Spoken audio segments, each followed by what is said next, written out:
Hi again. Part 2 of Who Am I? And today I've chosen to call it Walk the Talk because I do not believe in people that are not, what is it called? Preach. Sorry about that. I don't believe in people who does not walk their talk. And I most certainly do.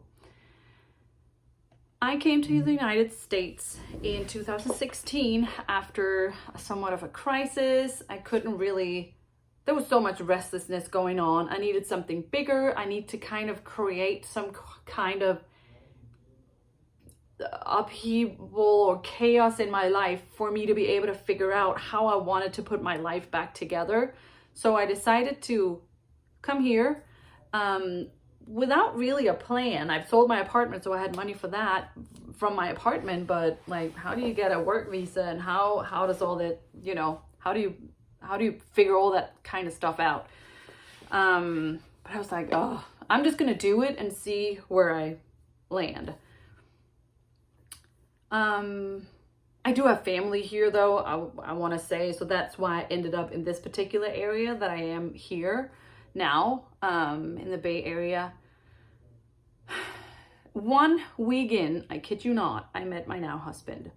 And before you get all excited and be like, oh, that's so romantic, it took us, let me say, a year and 2 months to kind of reach to the point where we needed to get married, to kind of seal the deal and both know that we were in it to stay, that we were fully committed.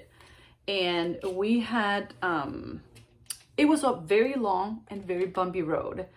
And to not get into too many details, boring details,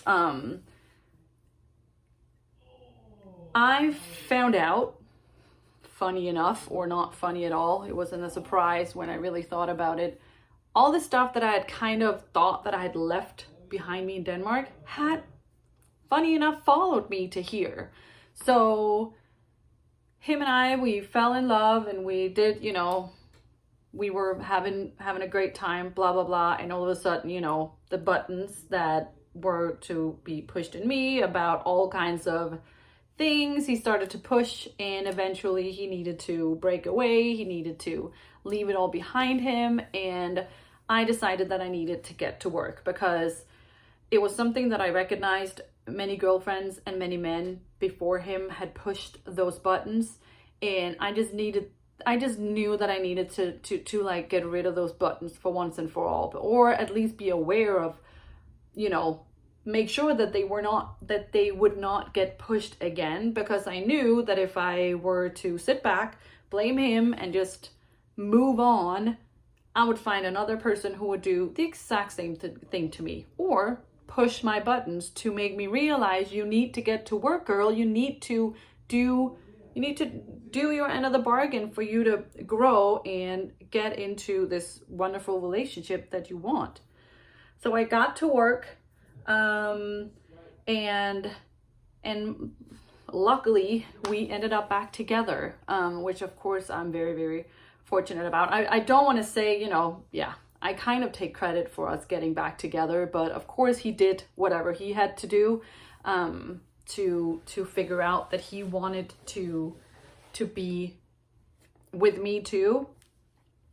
And for the record, I just want to say that him and I ending up back together, yes, that was nice, but just because you don't end up back with your ex does not mean that he has failed or you have failed. Even if that was your plan, your so-called plan, if you have let go, and if you have moved on and are now happily single, or if you've moved on and now are happy with another person in another relationship that's better than the previous, that's what we want. We don't necessarily want you to let go and get back together with your ex to be the perfect example of, yes, we worked through it. Like there might just be, because people also like grow apart. Like him and I were meant to go down down the same path. But not all people are meant to be. You might have met your partner at a time where both of you needed to learn this and that, and then you went your separate ways because you were not meant to. You didn't have the same, dreams for long-term goals. So just to make it really clear, I'm all about you finding happiness and peace, and not necessarily with a certain type of person or within a certain relationship. I want you to create that kind of life that you want for you, because I have for me. For me, it took, traveling across the world, be so uncertain, have everything thrown up into air so I could kind of let go of all my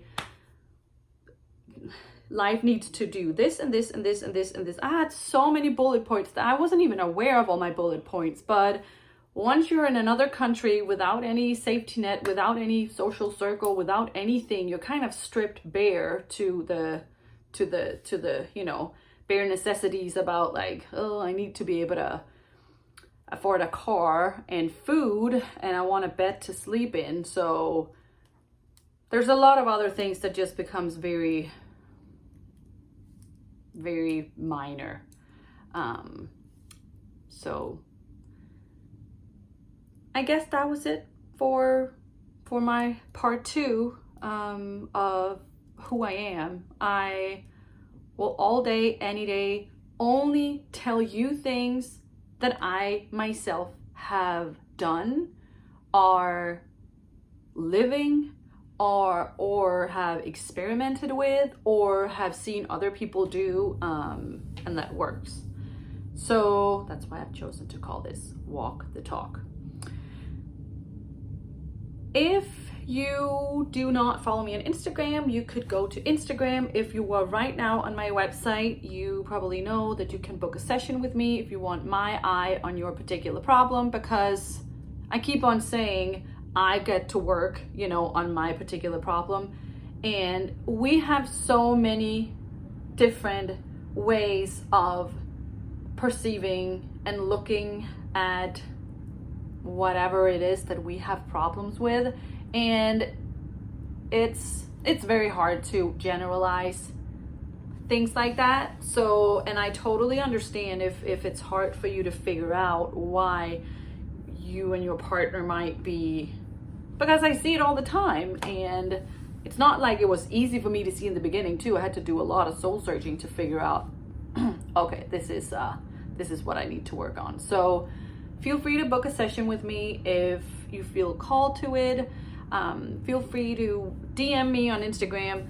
On Facebook, I'm Coach Kit Lopez. If you want to send me a question there, or if you want to email me a question, there's also a chat box on my, a little chat function on my website. If you just have a plain simple question that you just need some kind of direction with, I would love to help you with that, because as you can, this is who I am. This is all I want to do. And this is, this is what makes my heart sing. So until tomorrow, stay happy and have a wonderful Saturday night. Bye, guys.